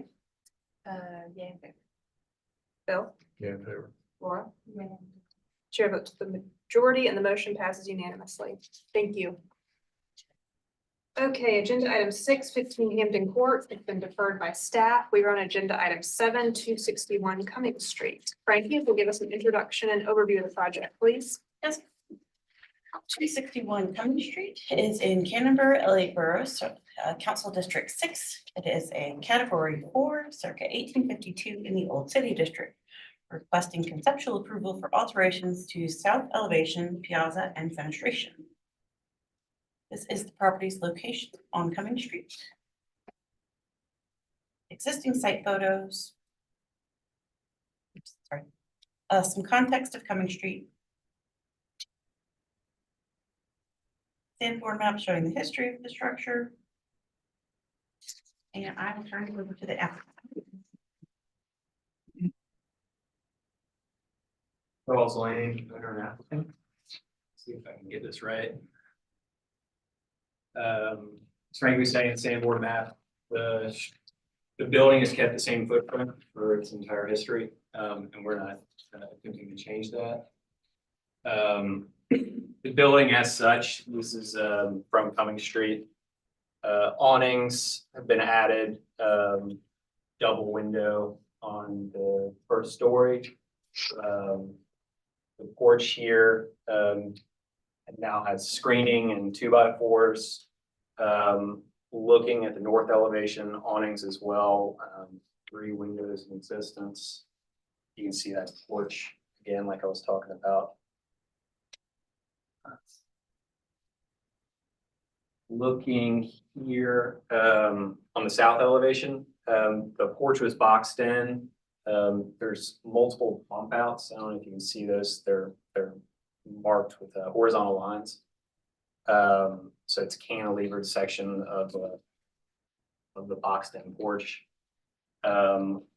This is another view of the south and west elevations, fully boxed in with the bump outs, as I said, and the awnings.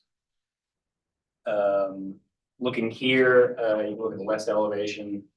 The second story has the double windows that are slightly offset, again with the awnings, and then bars in the windows on the first story.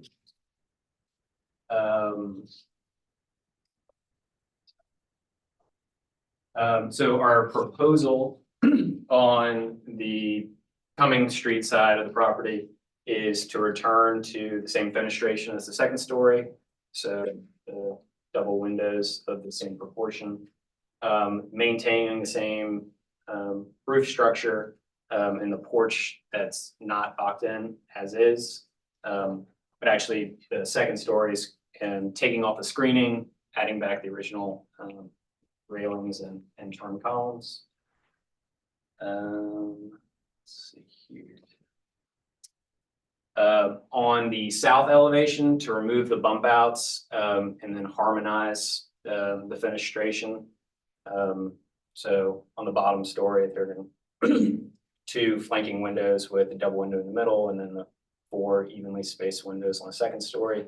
The windows on the exposed porch and then the second story part of the front of the house are going to remain, and those are actually original. On the west elevation, remove that double window on the second story and have matching windows to what we have on the front of the house. And then adding French doors on the first story. And awnings for those and exterior exit door right there. This also includes, removing the awnings that have been added to the structure. And patch and replace siding as well. Any questions for the applicant?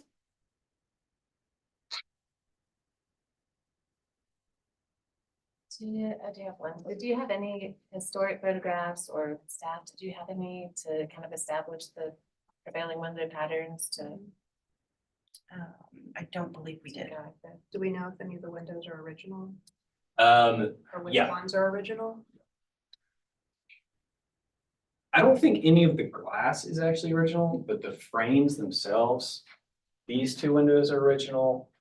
And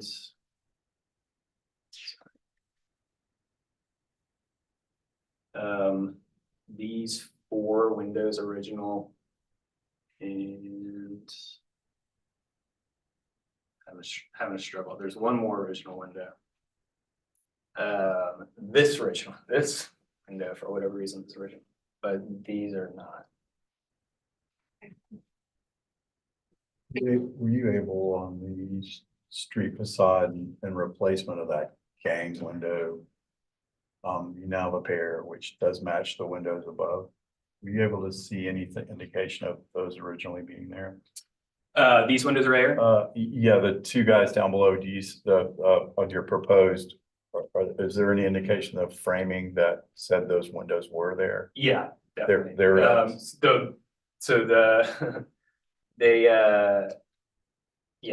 the framing indicates that the windows were there. They've put those windows in without a header of any type, which is curious. So thankfully it's a balloon frame structure, but there's.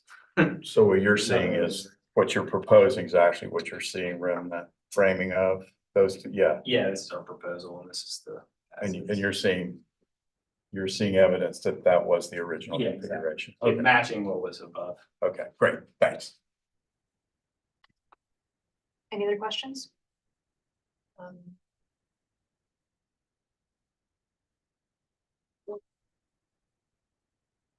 Good. Thank you. Do we have any public comment?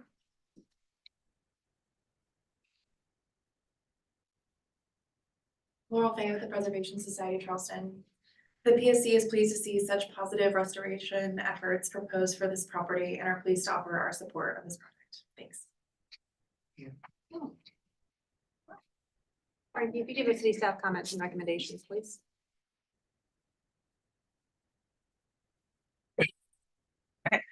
Staff appreciate the changes which restore the structure to a more historic configuration, such as the removal of the bump out on the south elevation, reopening of the piazza, and the thoughtful approach to the windows on the piazza, as well as the change to a more historic window typology of the original composition on the front facade. Staff conditions for approval, window choices need to be clarified. And there needs to be more coherent, thoughtful approach. Windows should align in a historic pattern.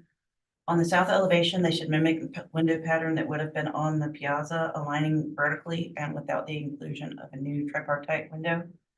No new fenestration type should be introduced, such as the tripartite on the south and north elevations. And that window pattern appearing on the north elevation, it feels more horizontal than the existing paired windows. This window's dimensions should not be shortened. Staff recommendation is just deferral for restudy of windows. Thank you, Frankie. Mr. Lane, did you want to respond to or clarify anything raised in the? Yeah, city staff I, comment? with especially the structure next door to the north, there's a precedent for double windows and referencing the windows on the north, the tripartite windows on the north elevation, those are already existing. We're actually just replacing them with more historic natured windows. They're actually smaller in dimension. Thank you. All right, public comment and the applicant's presentation is now closed. We'll move into board discussion and a vote. I would agree with the Conservation Society that there's a lot of good stuff going on here. And I hear what staff is saying. I would agree that on the north elevation, the proportions of the two ganged windows, those proportions are better than what's proposed, and it does look like you're raising a sill, maybe for a counter. But there are clever ways to get around that and just turn your counter down into the sill on the inside. The south elevation, it's a little bit random. But I could probably be okay with it, given that limited visibility. And I guess I'm willing to get on board with 2/2 being the predominant window type.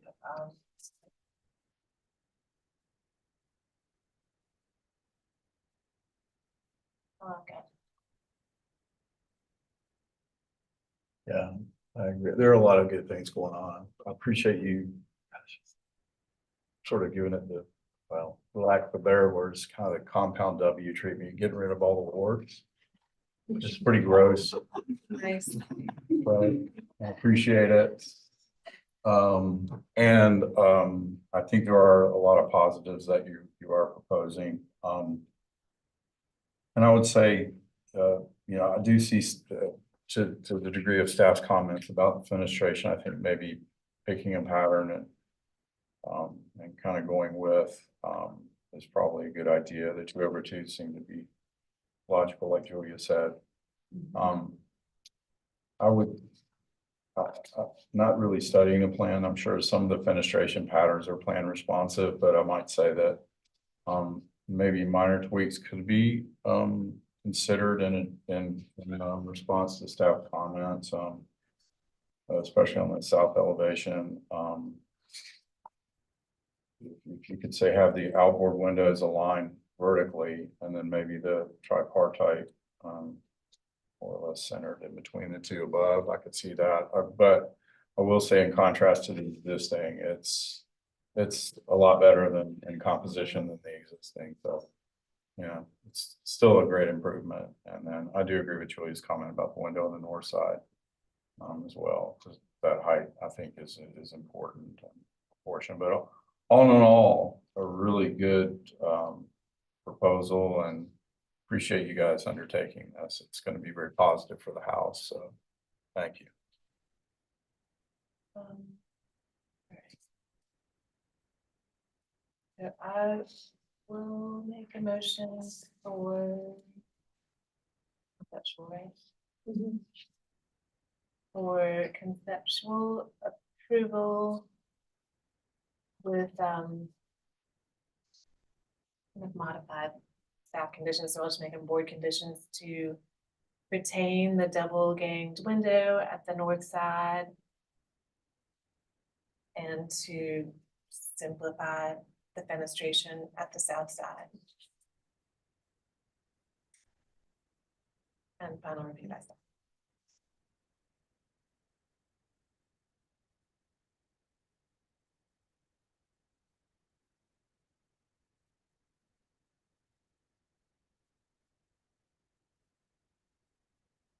All right, we have a motion on the floor for conceptual approval with board comments to retain the double gang window at the north side and simplify the fenestration at the south side, and final review by staff. Second. Thank you. Bill, with the motion to a vote, Laura, Yay in favor. Julia, Stay in favor. Bill, Yeah. chair votes to the majority, and the motion passes unanimously. Thank you. Okay, you don't have to come before the board again. You won, So basically. you just make a Final revision review by in your, staff. you'll do the final revision in your permit. Thank you all. All right, agenda item 876 Cannon Street. Frankie, could you give us an introduction overview of the project, please?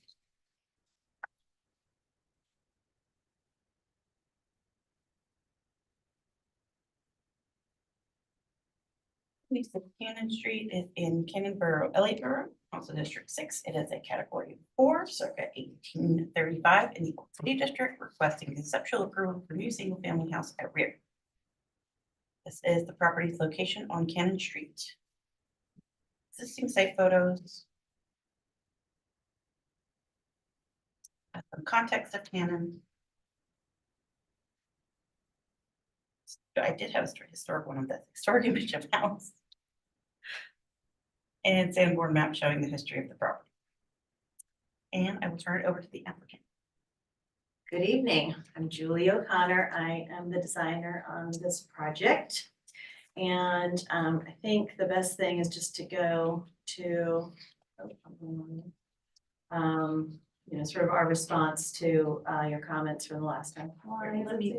Once I zoom in once, it messes up the Zoom. So if there's another one I need to fix, just let me know. Okay, thank you. I think I'll go to, okay, so I'll just go through, last time the staff had said that the height scale of mass needs to come down, suggested lowering the slope of the roof of the main volume. So we have reduced the height by 2.5 feet by lowering the each floor height by a foot. And then we chose to only lower the roof pitch from 9 to 8.5, simply because we felt like it was more consistent with the architecture of the property and the neighborhood than to lower it anymore. So now our ridge of the center section is in line with the parapet of the rear part of the house, and a total of 5.5 feet lower than the historic part of the house of that ridge. There was also just sort of a comment about its overall size in terms of its length.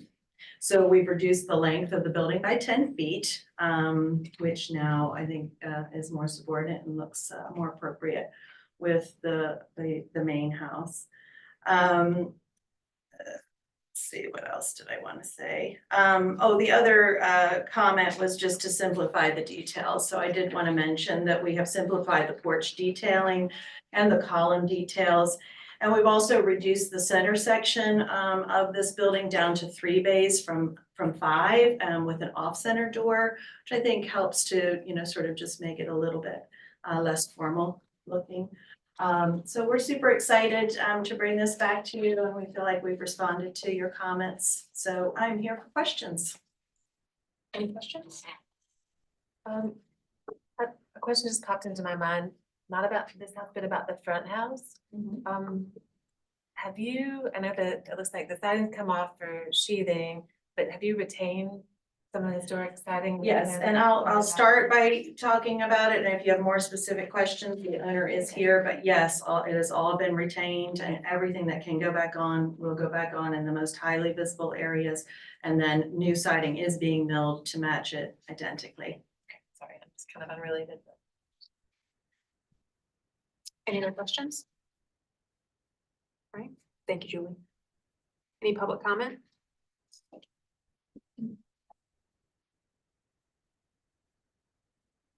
Laurel Bay with the Preservation Society of Charleston.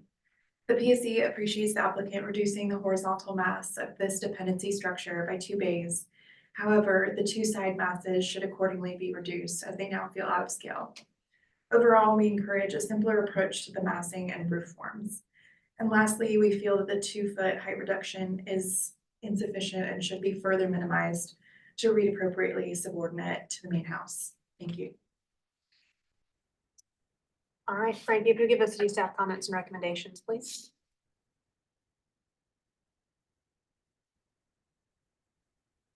My slides are changing. Previous staff and board conditions have been addressed. The height scale and mass is more deferential to historic structure than the previous proposal. The height is significantly reduced and more in keeping with the addition of that front structure. Staff recommendation is conceptual approval with final review by staff of permit documents. Thank you, Frankie. Julie, did you want to respond to or clarify anything? No, I think we're good. All right. Public comment, the applicant's presentation is now closed. We'll move into board discussion and vote. Input reduction is a big reduction, and also I agree the changing from 5 bays to 3 really does sort of kick that formality out a little bit. That was a very good thought to do that. So, I mean, there could be any efforts to reduce the wing some, but I'm not having a huge amount of angst about it. I think it's definitely improved to the point where I do think it's addressed at least comments from the previous in my mind.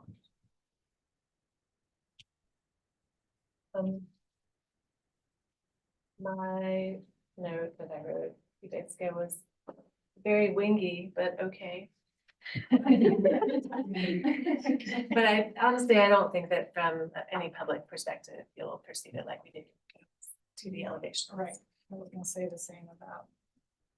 Even though the roof is the same height as that parapet area, it's gonna feel a lot lower just because it's, you know, in perspective, it's sloping away from us, it should be fine. So, anybody else? Make a motion for conceptual approval with final review by staff of permit documents.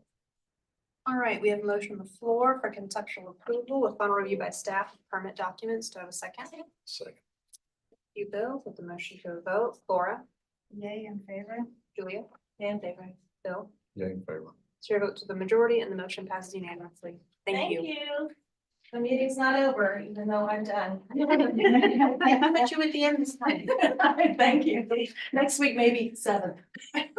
Agenda item 9, 26 Menotti Street. 26 Menotti Street. Menotti. Twenty-six Menotti is in Charleston Village, which is Council District 8. It is not surveyed circa 1995. It is old historic district, requesting conceptual approval of a rear second story addition. It is the property's location on Menotti Street. Existing site photos.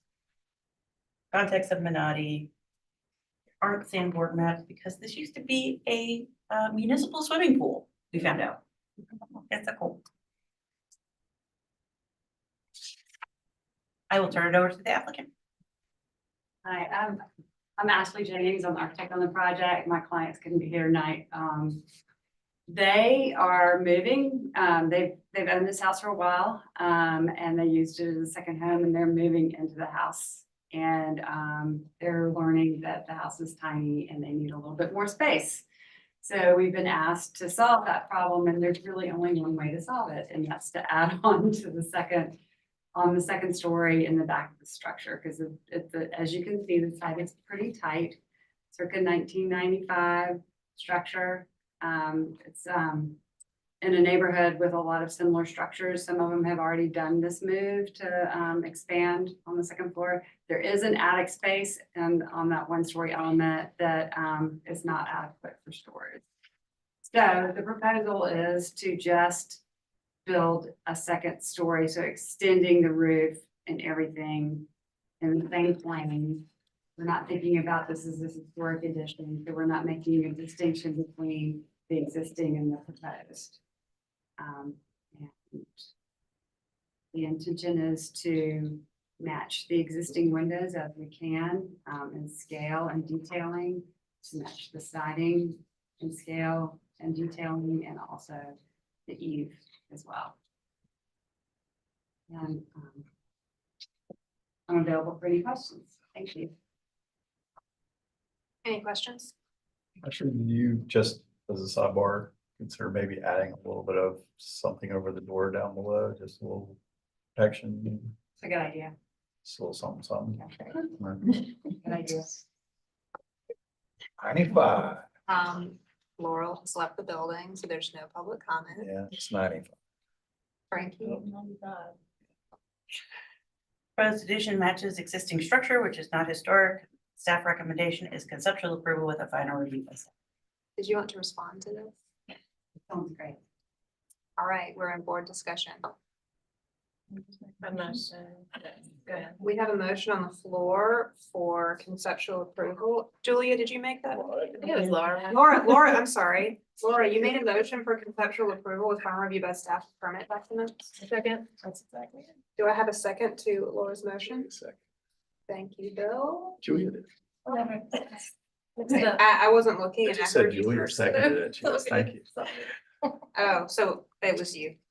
So Julia, Oh. she yelled second. I apologize. Okay.